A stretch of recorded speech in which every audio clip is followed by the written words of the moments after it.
Sois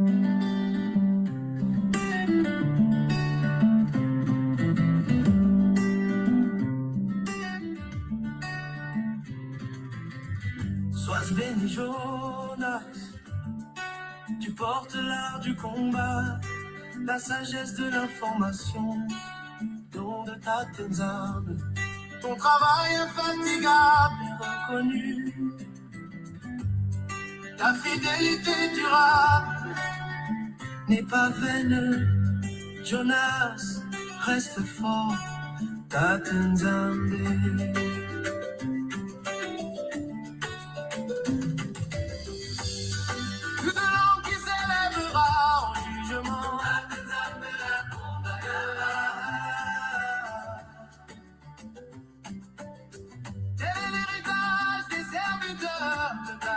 L'enferme dans sa promesse. Leur justice vient de moi.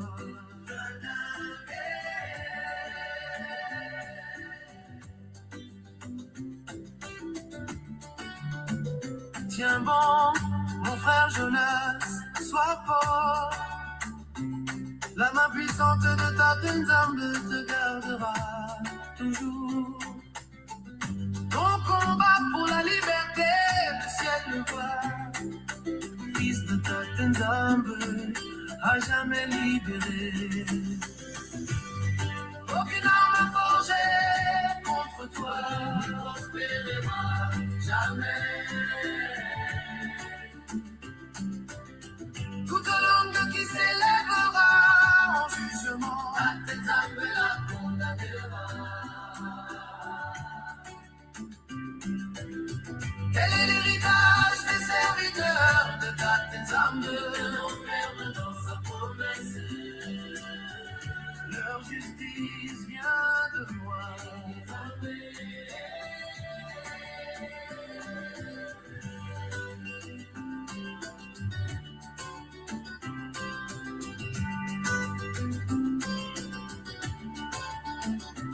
Jonas, tu es le héros gabonais de ta Tenzambe, choisi et fidèle. Maître de l'information, guide éclairé, l'art du combat, l'art de la parole. Sois béni Jonas, ta voix résonne encore fort.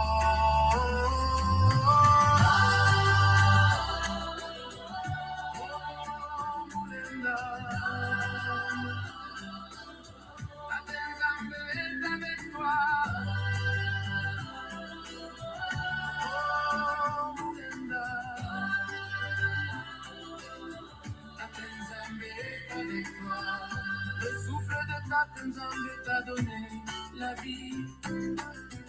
Nul homme ne peut l'écourter, c'est vrai.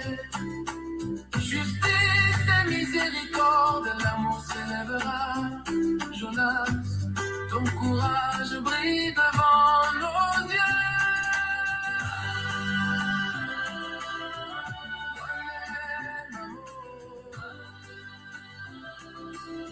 Ta Tenzambe est avec toi.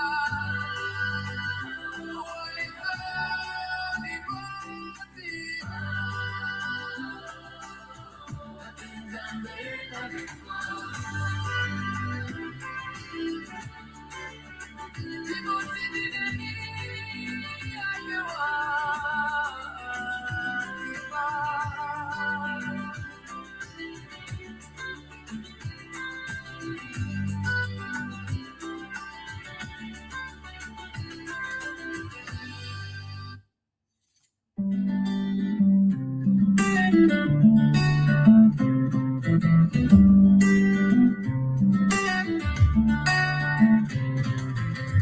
Sois béni Jonas, tu portes l'art du combat, la sagesse de l'information, don de ta Tenzambe. Ton travail infatigable est reconnu, ta fidélité durable n'est pas vaine. Jonas, reste fort, ta Tenzambe.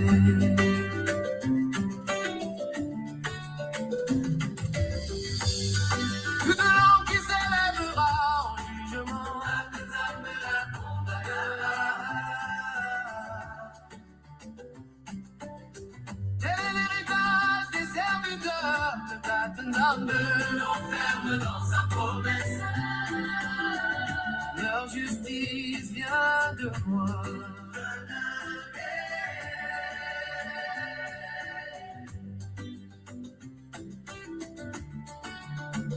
Tiens bon, mon frère Jonas, sois fort. La main puissante de ta Nzambe te gardera toujours. Ton combat pour la liberté, le ciel le voit. Fils de ta Nzambe, à jamais libéré. Aucune arme forgée contre toi ne prospérera jamais. Toute langue qui s'élèvera en jugement, ta Nzambe la condamnera. Quel est l'héritage des serviteurs de ta Nzambe, enferme dans sa promesse. Leur justice vient de moi.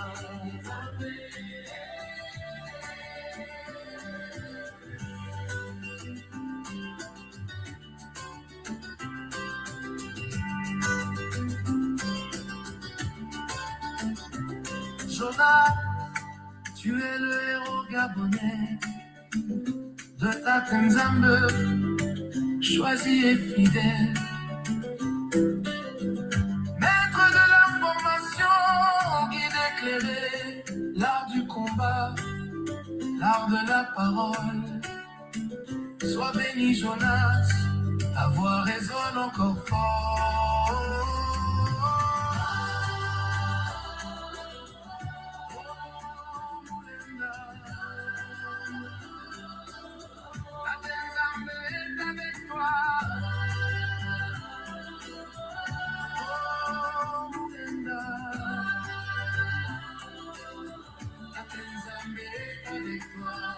Le souffle de ta Nzambe t'a donné la vie.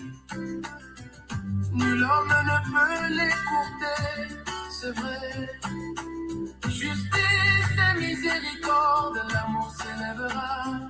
Jonas, ton courage brille devant nos yeux.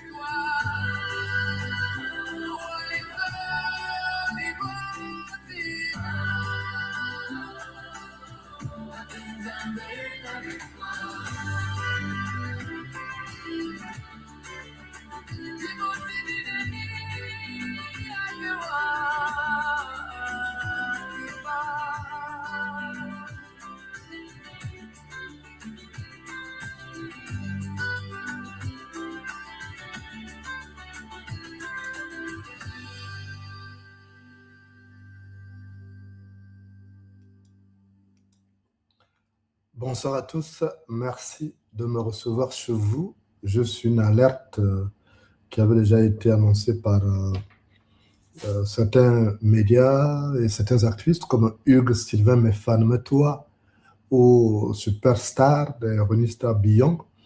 Et ça fait état de l'enlèvement par la Gestapo du régime du despote Brice Clotaire Nguema, du journaliste Roland Oluba Oyabi et de l'activiste Bob Mengom, matricule 212. Les deux ont été enlevés aujourd'hui à Libreville. Le premier, le journaliste Roland Oluba Oyabi, a été enlevé à hauteur de Awenje alors qu'il se rendait à Ovendo pour un reportage. Il a été happé par des éléments identifiés comme ceux de B2, le B2, la célébritiste, la très célèbre police politique du despote Brice Clotaire Nguema. Le deuxième, Bob Mengom, matricule 212, il a quant à lui été enlevé à son domicile alors qu'il rentrait d'une sortie.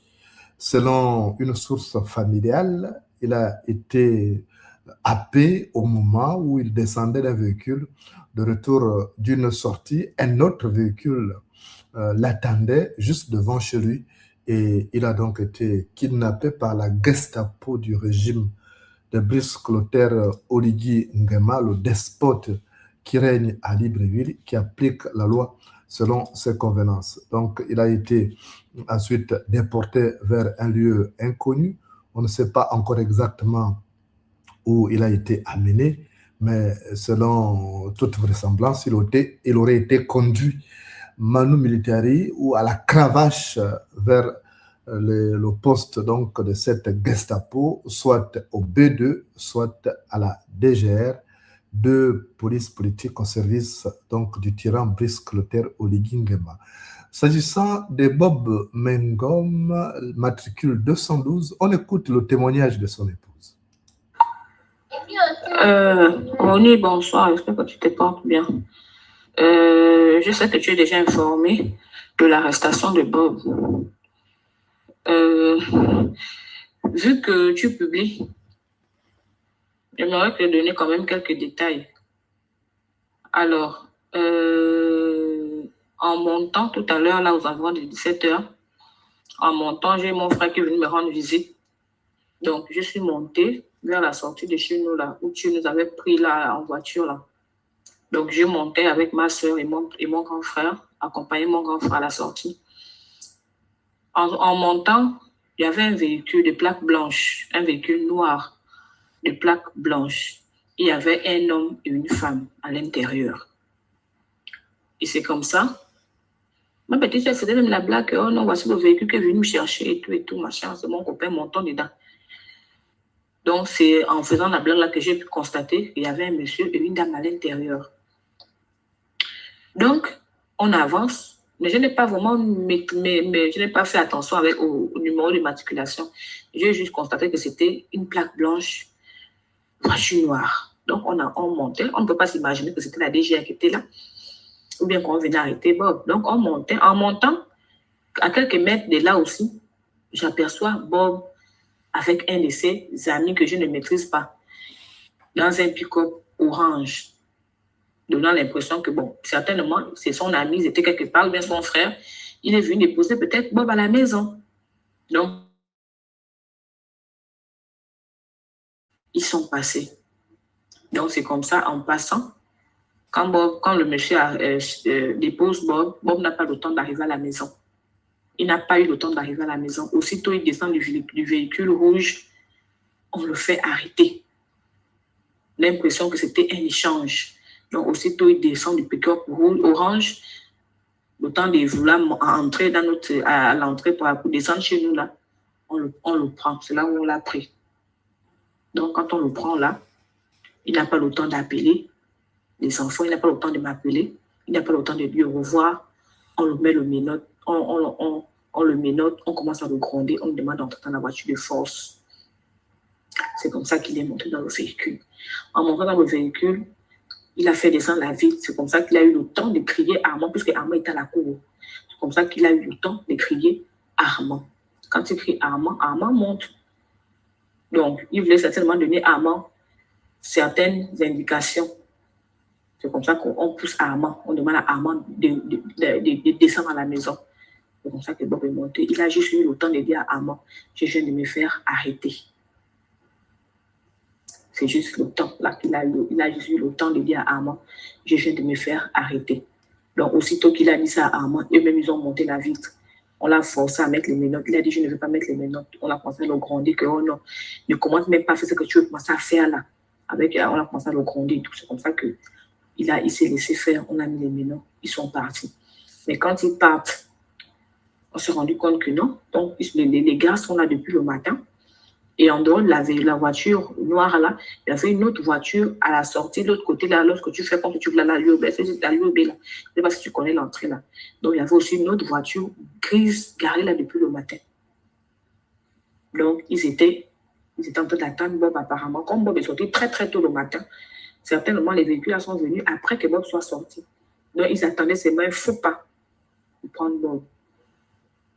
Donc c'est ce qui s'est passé.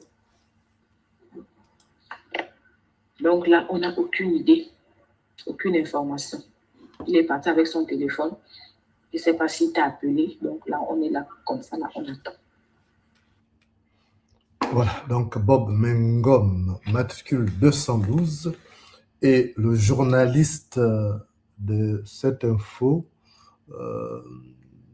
Roland Oluba Oyabi, ont été enlevés aujourd'hui par la Gestapo au service du tyran Brice Clotaire Oligui Nguema et conduit à la cravache dans les geôles de cette même Gestapo. On ne sait pas pour le moment quel est le sort qui leur est réservé là-bas. Est-ce qu'ils subissent les pires services comme d'habitude ou ils sont traités humainement? En tout cas, on ne saurait vous le dire, mais en début de soirée, on n'avait toujours pas d'informations. Et ces deux compatriotes qui ont l'habitude de dénoncer les dérives donc autoritaires du régime en place. On sait que Bob Mengom, matricule 212, avait pris position pour, avait pris fait cause pour le marabout d'Oligui Nguema, Junior Xavier Ndondon.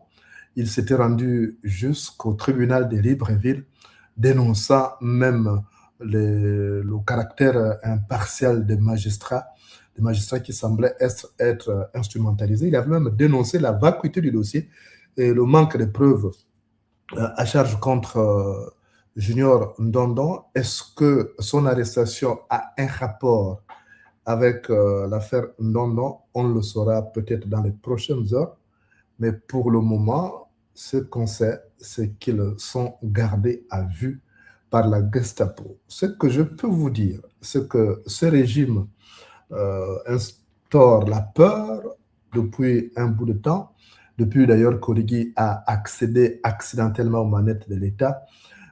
Il ne se prive pas d'arrêter les activistes et les journalistes qui osent se mettre sur son chemin, qui osent dénoncer justement ces pratiques dictatoriales de son régime, le régime qui semble vaciller au fil des jours et qui se montre très frileux par rapport à certaines informations qui sont données.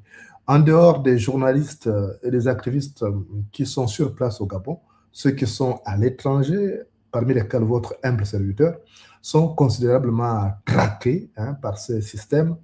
Et le dictateur Brice Clotaire Oligui Nguema, qui pense que l'heure de la sauvagerie doit perdurer au Gabon, cherche absolument à neutraliser toutes les voix discordantes. Voilà pourquoi beaucoup s'étaient montrés réfractaires au retour au Gabon, parmi lesquels votre humble serviteur. Je vous avais bien prévenu qu'Oligui Nguema n'était pas un démocrate et qu'il n'était pas question pour moi de rentrer au Gabon au regard justement des actes qu'il avait posés par le passé. Souvenez-vous, en 2008, je vous l'avais déjà raconté ici, Brice Clotaire Oligui Nguema avait fait venir à la présidence de la République le journaliste Habib Bibalou, qui avait écrit un article contre Pascaline Bongo, qui donnait donc des marchés de gré à gré à des ressortissants syro-libanais. Et après donc la dénonciation par le journaliste Habib Bibalou, ce dernier s'était fait appeler à la présidence de la République où il a été battu à 100 par Brice Clotaire Oligui Nguema lui-même et abandonné presque dans un état d'agonie.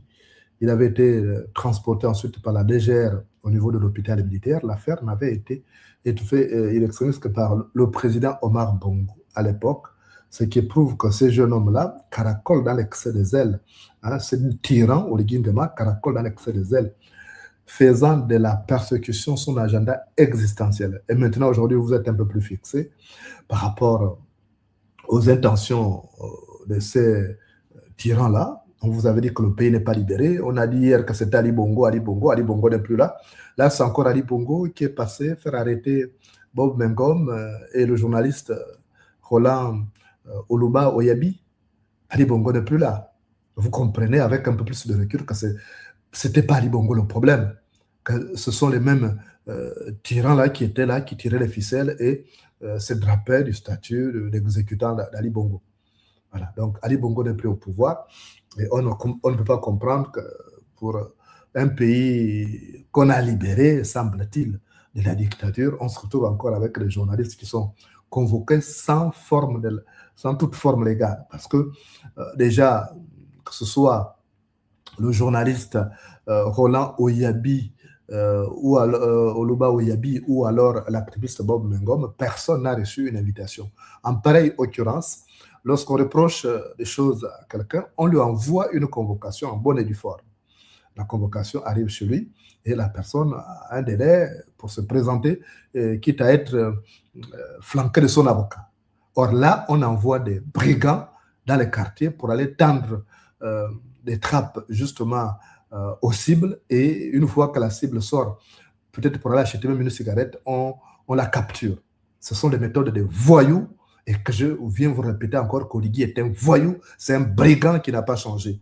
Vous savez, l'homme est d'origine animale. À l'essence, l'homme est un animal, mais un animal qu'on arrive à domestiquer. Mais Oligui n'a pas été domestiqué, il est resté à l'état animal. Son instinct bestial ressurgit toujours. On ne peut pas se permettre d'arrêter des gens comme ça sans convocation. On envoie des gens pour... Ça, c'est des enlèvements, ce n'est même pas des arrestations. C'est des enlèvements. Donc, maintenant, ceux qui avaient dit que le pays a été libéré, vous comprenez pourquoi moi, Jonas Moulenda, j'avais dit que je ne peux pas rentrer. Parce que je connais ce monde-là. Je connais tous autant qu'ils sont. Comment expliquer ça? Un petit pays comme le Gabon, on connaît où chacun habite.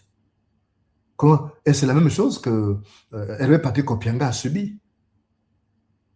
On envoie les forces de troisième catégorie chez lui pour aller l'enlever. Il n'est pas là, on casse le coffre-fort, on soulève, on tire. C'est un pays de voyous. Vous avez pris un voyou à la tête du pays. Je vous dis, c'est un brigand. Je pèse mes mots. C'est un brigand. C'est un sauvage, un barbare qui n'utilise que la barbarie pour régler les problèmes. Et après, quand c'est comme ça, vous dites non, on rentre ici au pays. Vous êtes maudits, vous qui pensez que le pays a changé. Quel pays qui a changé? Le Gabon a changé en quoi? Ça devient pire que par le passé. Et on sent un régime qui est en train de trébucher, de paniquer, quoi. On sent qu'Oligui n'a pas le contrôle du pays. Qu'est-ce que ces journalistes-là, que ce soit Roland Oluba Oyabi ou Bob Mengom, matricule 212, ils ont quel moyen pour faire tomber ce régime-là? Ils n'ont pas d'armes, ils n'ont pas de munitions, ils n'ont rien. Ils n'ont que leur voix, leur plume pour ferrailler contre la dictature. Mais pourquoi? Pourquoi justement on continue à les arrêter comme ça? Ils ont fait quoi? Et vous comprenez maintenant pourquoi beaucoup sont restés à l'extérieur. Ceux qui ont mordu à l'hameçon, aujourd'hui le regrettent amèrement. C'est pourquoi il faut toujours réfléchir. Ce n'est pas parce qu'on vous dit le pays a été libéré, vous courez, vous allez là-bas. Vous allez voir que même les activistes là, les autres là, tous ceux qui font les sbroufs là, qui nous insultent là, chacun aura son problème. Qui a imaginé un seul instant que Junior Ndondon, l'Onganga d'Oligui allait être jeté au Ngata? Personne n'a imaginé ça. Personne. Tout le monde pensait que non, c'est bon, c'est son Nganga, il a fait des rituels publiquement, mais voilà, il se trouve au Ngata. Donc, moi, ça me conforte dans l'idée que je m'étais faite que ce type-là n'était pas libérateur. Ceux qui disaient Oligui en a Moïse, Oligui en a Jésus. Vous êtes maudits comme lui. Vous êtes maudits comme lui. On va voir maintenant. Et c'est parce que je connaissais les agissements de ces diables-là que j'avais dit que je ne peux pas, moi non plus, rentrer, prendre des risques sans garantie de sécurité. Parce que même à l'étranger, ils nous traquent. Donc, si nous traquent, nous qui sommes à l'étranger, imaginez-vous ceux qui sont sur place. Le Gabon est devenu un enfer. Le Gabon est devenu un enfer. C'est pourquoi il faut toujours réfléchir. Ne courez pas parce qu'on vous tend des pièges, on vous tend des bonbons, vous courez. Non, rien n'a changé là-bas. C'est pire qu'avant. C'était le tyran d'Oligui qui faisait les choses sous Ali Bongo. Maintenant, aujourd'hui, il vous montre son vrai visage parce qu'il n'y a plus quelqu'un se cacher. On ne peut pas aller arrêter les leaders d'opinion comme ça, là, sans que lui n'ait donné l'ordre. Jamais. Je connais comment ça fonctionne. C'est lui qui est derrière. C'est pourquoi on vous appelle à la prudence, à réfléchir quand on vous appelle, à ne pas céder. Et là, il donne l'occasion à beaucoup d'autres qui vont demander l'asile à l'étranger. Parce que le Gabon n'est pas un pays sûr. Hein. Avec ce qu'il fait là, beaucoup vont avoir encore leur asile à l'étranger. Beaucoup qui partent du Gabon. Ils vont utiliser ce climat sécuritaire-là. Donc, on aura beaucoup on aura beaucoup d'activistes à l'étranger qui vont émerger parce que ceux qui partent là-bas, ils vont le combattre à l'étranger, ceux qui auront la chance de sortir, bien sûr. Parce que là, c'est compliqué avoir un visa maintenant, puisqu'il a verrouillé. Il va même voir ce pays-là pour dire verrouiller, ne donner plus les visas aux gens. Vous voyez un peu l'esprit de ce type-là? C'est un vrai démon. Vous ne le connaissez pas. Quand je vous disais le diable, le démon, vous pensez que je ne savais pas utiliser le mot-là. Moi, je pèse et sous-pèse mes mots. Je savais qui il était. C'est pourquoi j'avais refusé de rentrer. Et je refuse toujours. Je dis, je ne peux pas rentrer tant que ce démon-là sera là.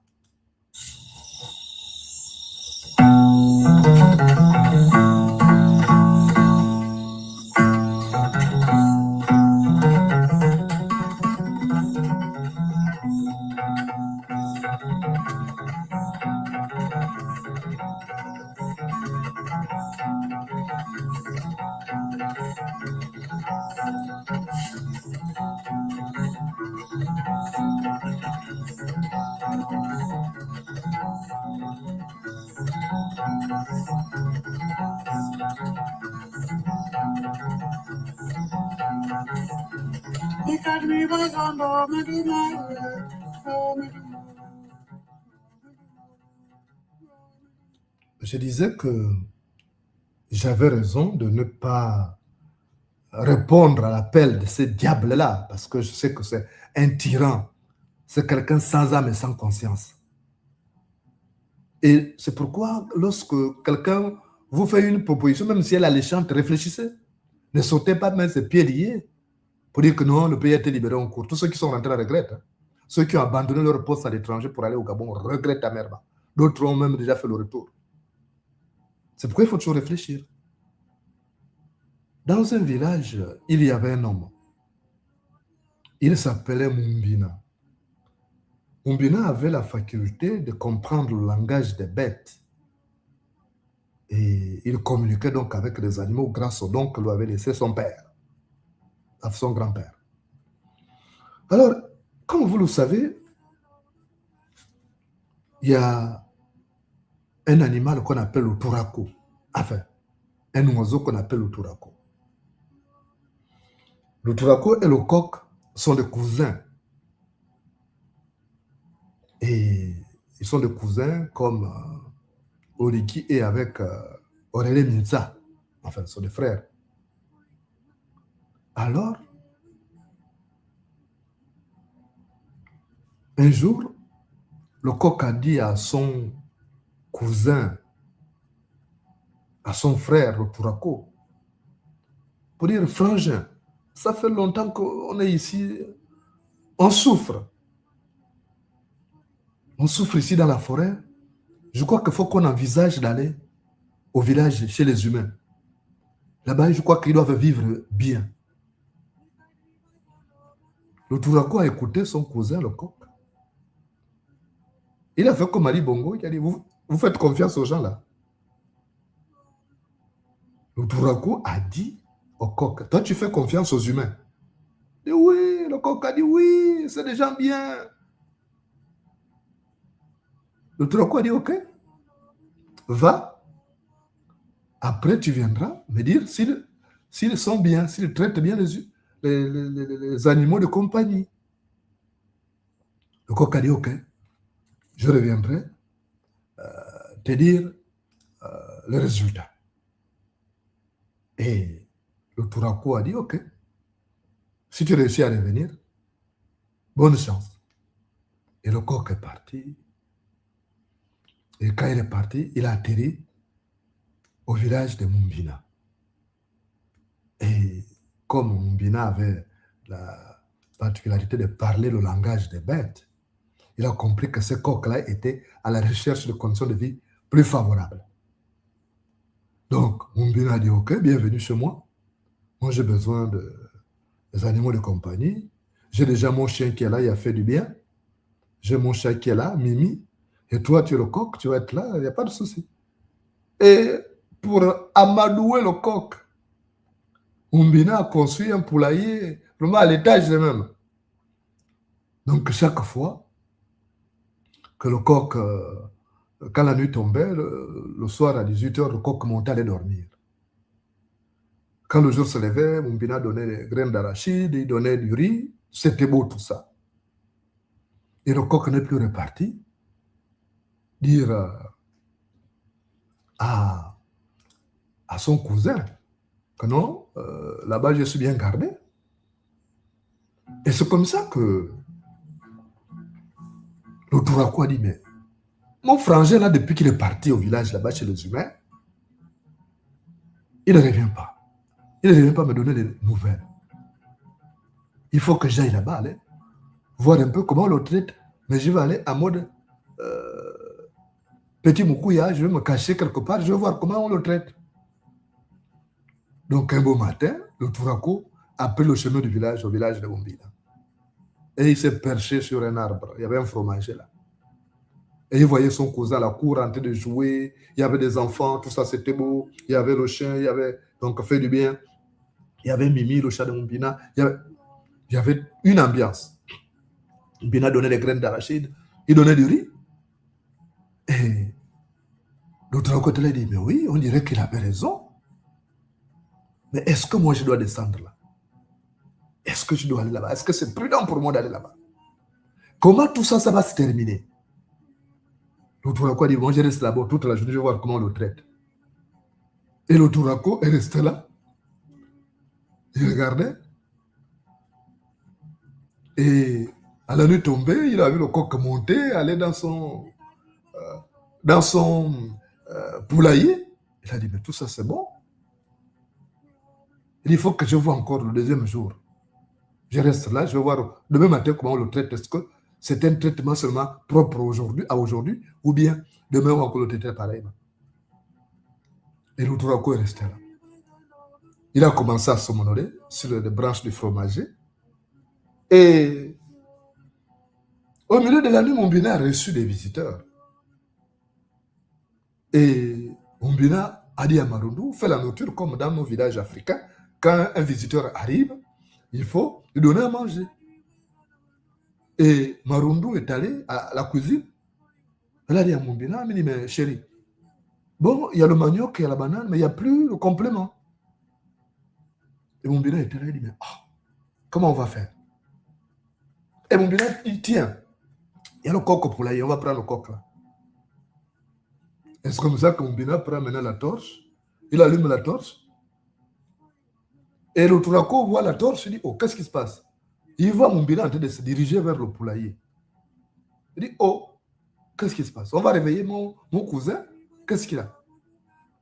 Donc, il commence à se mettre en alerte. Et Mumbina va ouvrir donc le poulailler et commence à traquer le coq à l'intérieur. Le coq crie. C'est compliqué. Oh, mais c'est comme ça que le Tourako dit, oh, qu'est-ce qui se passe? On va attraper mon cousin au milieu de la nuit comme ça là. Et il regarde, donc il se met en arrêt, il regarde. Et il voit maintenant que Mumbina a attrapé son cousin le coq.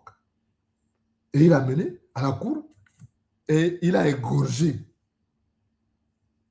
Et tout de suite, on a chauffé l'eau à la cour, là où il y avait 3 pierres, là, le feu. On a trempé là pour enlever. Et c'est comme ça que le Tourako dit, oh, donc c'est comme ça là. Mon cousin m'a dit qu'il venait au village, il était bien traité. Donc on commence à le traiter pour le mettre en confiance, pour le traiter de cette manière-là. Il dit, non, moi, barré, il dit, je ne reste pas ici. Il a fait démarrage en côte. Il est reparti, il dit, je préfère rester dans ma brousse. Même s'il pleut, je ne mouille, je n'ai pas de poulailler, je n'ai pas de maison pour m'abriter comme mon cousin là. Mais je préfère rester ici. Avec ma pauvreté, c'est nettement mieux que d'aller là-bas et finir dans la marmite de Marundu, la femme de Mumbina. Et le Tourako n'est plus jamais reparti au village. Il est resté. Il a dit non, les hommes là, les humains, oh, jamais. Donc, beaucoup n'ont pas compris ça. Ils n'ont pas compris quand je disais que c'est pas bon.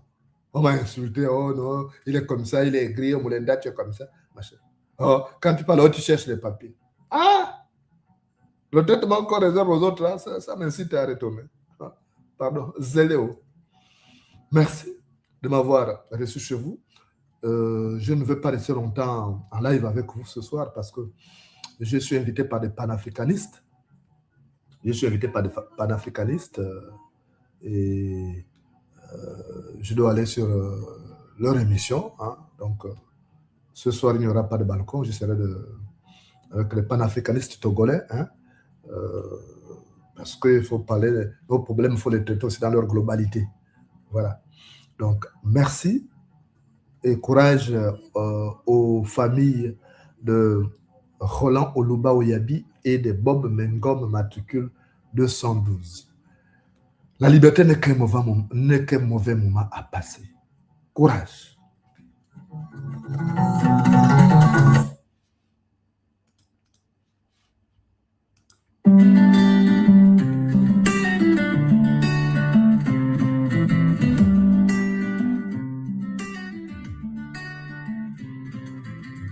Sois béni Jonas, tu portes l'art du combat, la sagesse de l'information, don de ta Tenzambe. Ton travail infatigable est reconnu, ta fidélité durable n'est pas vaine. Jonas, reste fort, ta Tenzambe.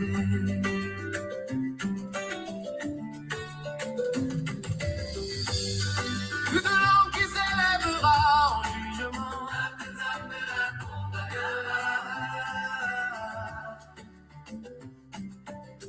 Tel est l'héritage des serviteurs de ta Tenzambe, l'enferme dans sa promesse.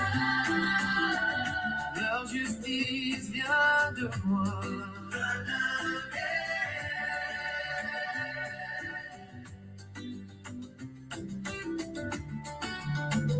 Tiens bon, mon frère Jonas, sois fort. La main puissante de ta Tenzambe te gardera toujours. Ton combat pour la liberté, le ciel le voit. Fils de ta Tenzambe, à jamais libéré. Aucune arme forgée contre toi ne prospérera jamais. Toute langue qui s'élèvera en jugement, ta Tenzambe la condamnera. Tel est l'héritage des serviteurs de ta Tenzambe, l'enferme dans sa promesse. Leur justice vient de moi.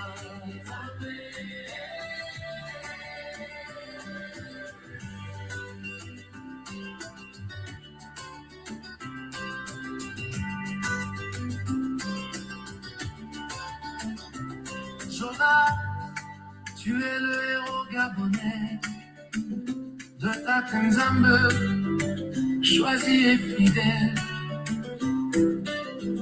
Maître de l'information, guide éclairé, l'art du combat, l'art de la parole. Sois béni Jonas, ta voix résonne encore fort.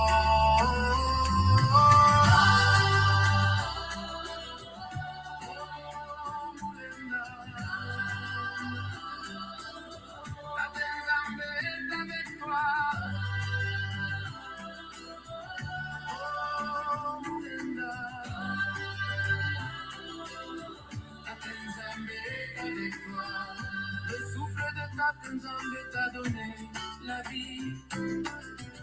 Nul homme ne peut l'écourter, c'est vrai.